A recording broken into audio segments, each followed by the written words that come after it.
Binita ni Senator Raffy Tulfo ang mga nangangasiwa sa OFW Hospital. Paano ba naman sa laki ng ospital at dami ng medical personnel, dadalawa lang ang pasyente doon? Nasa frontline ng balitang yan, si Mayan Los Baños.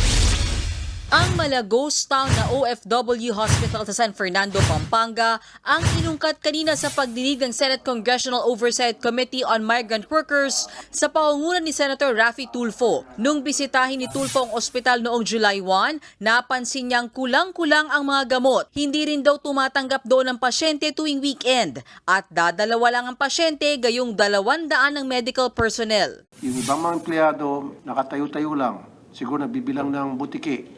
Yung iba siguro nangungulangot lang. Pasensya na. Nakakainis kasi. Na malaman lamang ko, may patakaran kasi daw na pag Sabado, bawal.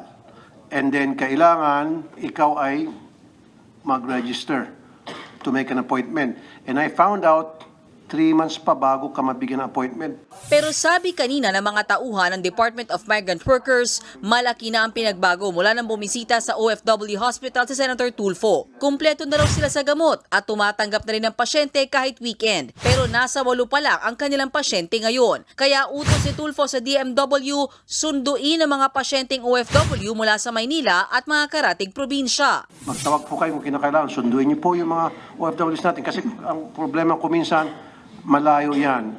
Maraming kasing mga nag-message sa akin, how can we go there so far? Kung kailangan nyo magsundo sa Maynila, Tarlac, sunduin nyo. Punuin nyo. Sayang lang, napakarami ng kwarto tapos wawalo lang pala.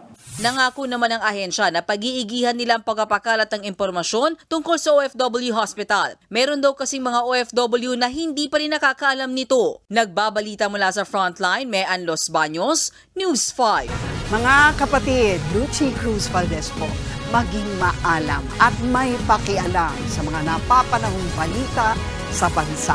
Tumutok at mag-subscribe sa News 5 social media pages.